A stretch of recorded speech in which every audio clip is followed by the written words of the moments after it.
The Honda HEV has had a facelift, and like any plastic surgery, you may be wondering if it's been done well. No tricks, I'll tell you straight up that this new external design may be what you're looking for if you're after a small SUV that doesn't also look like it moonlights as an Uber for Mr. Big Ears. In this review, we're going to be seeing what else this urban dweller does well and what it gets wrong, so stay watching.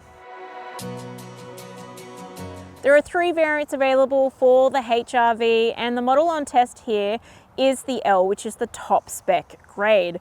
Its price point positions it as the most affordable compared to its other top spec rivals like the Toyota CHR and the Kia Niro. However, these rivals do sport a few extra features, including safety items and a 5th seat, because the HRV is only a 4-seater. Standard equipment includes a 9-inch touchscreen multimedia system with sat-nav, dual-zone climate control, synthetic leather and cloth upholstery, as well as heated seats and a heated steering wheel. But the L does miss out on a few items that all of its rivals have, like powered front seats, wireless Android Auto and a charging pad, as well as larger tech screens and an upgraded sound system. But the full specs are in my detailed written review at carsguide.com.au if you want more info. The 2025 HRV has a sharper design that accentuates its coupe styling, slim LED headlights and crisp-looking grille. A feature highlight is the full-length taillight at the rear, and it really makes the design pop back there. The small SUV segment is often littered with odd-looking cars that accentuate pillowy or severely angular designs, but the HRV is offering something that looks far more stylish and modern. The interior is gorgeous with a streamlined dash that has just the right amount of buttons and dials to press. And while the tech screens are on the smaller side, they do look great against the synthetic leather trims and soft touch points. The cockpit really feels driver orientated and the steering wheel feels great under hand. Overall, everything in this cabin feels well built and very solid. It's a very pleasant cabin to be in. Access and space is really good up front. The manual seats offer decent comfort for around the city, but do lack lumbar support, which you'll notice on a longer trip. There's heaps of storage up front, and I really like these 2 deep shelves that are in front of the gear shifter. They're large enough to store lots of bits and pieces. The touchscreen multimedia system looks good and is responsive, which is a combo I always like. You also get built-in satellite navigation, wireless Apple CarPlay and Android Auto, as well as the Honda Connect app. The CarPlay has been easy to connect to and has maintained a steady connection this week as well.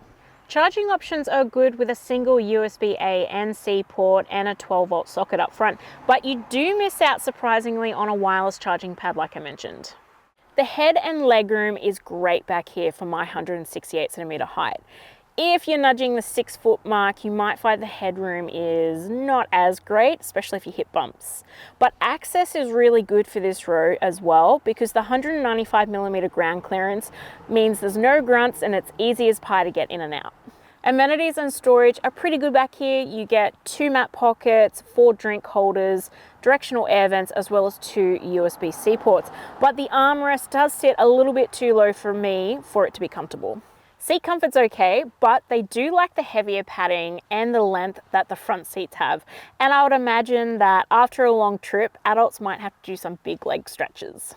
These seats are labeled Magic Seats by Honda, and that's because the seat bases can actually lift up and lock into position, or the whole thing can fold flat, completely flat, offering you much better storage options. The boot has 304 litres of capacity available, and that's on the tiny side compared to its rivals. In comparison, the Kia Niro has 425 litres, which rivals some sedans. But I do like how you get a little pocket underneath the flat floor and a powered tailgate.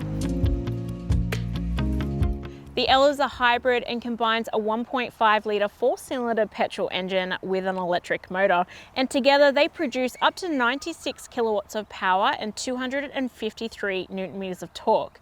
Now that's plenty for this to feel like a zippy city car, but on the open road the engine does have a tendency to over rev and can get a little bit whiny when it goes up hills. The L really shines in the city, and this is where it feels the most responsive and zippy because power is delivered promptly and you feel like you've got a pretty deep well of power actually to dip into. That is until you get onto the open road, and like I mentioned, that's where it's let down a bit. This has a tendency to understeer when you hit corners, but is otherwise pretty sure-footed on the road. Suspension is hard and you are going to feel most of the bumps in this, but ride comfort is still relatively high, and I think that's because the road noise isn't too bad in this, especially around town. Visibility is really good out of the windows until you hit the back window, and then it's compromised if you have a passenger or a car seat installed. A digital rearview mirror would have been really welcomed here. The best thing that the HRV has going for it is that this cockpit, like I've mentioned, is very driver orientated, at least from my driving position. I don't feel really encumbered by anything, it's easy to reach everything, and it just feels nice to sit behind the steering wheel. And that's something that can't be said about all small SUVs, where sometimes you feel like you're crammed in like a sardine. Like all small SUVs, the HRV is pretty easy to park, and its size means that it is going to become your best friend in a small car park. However, the reversing camera doesn't reflect the grade level, as the quality of the feed isn't the best, and it looks really tiny unless you customize the size of it on this 9-inch touchscreen. The L has a low official combined fuel cycle figure of just 4.3 litres per 100 kilometres. And based on the 40-litre fuel tank, you should see a theoretical driving range of up to 930 kilometres, which is pretty darn good. After doing mostly urban driving this week with just a couple of longer trips thrown in, my real world usage sat at 5.1 litres, and that's pretty close to the official mark, and I'm pretty happy with the hybrid efficiency overall. The HRV has a 4-star ANCAP safety rating from testing done in 2022, has 6 airbags, and its individual assessment scores didn't do as well as its rivals. In fact, its rivals all performed much better across all of these items and also sport extra safety features to boot. This is pretty disappointing considering that this is an otherwise solid SUV. But the full safety specs are in my detailed written review at carsguide.com.au if you need more info. Honda offers the HEV with a 5-year unlimited kilometre warranty, as well as a 5-year cap price servicing program, where services cost a flat $199, and that's fantastic for the class. Servicing intervals are okay at every 12 months or 10,000 kilometres, whichever occurs first. The Honda HRV HEV L offers a respectable driving experience in the city, but compared to its rivals, its safety and its features don't always stack up, and it does sort of straddle the fence between basic and luxe at times, which is an odd place for a top model to be.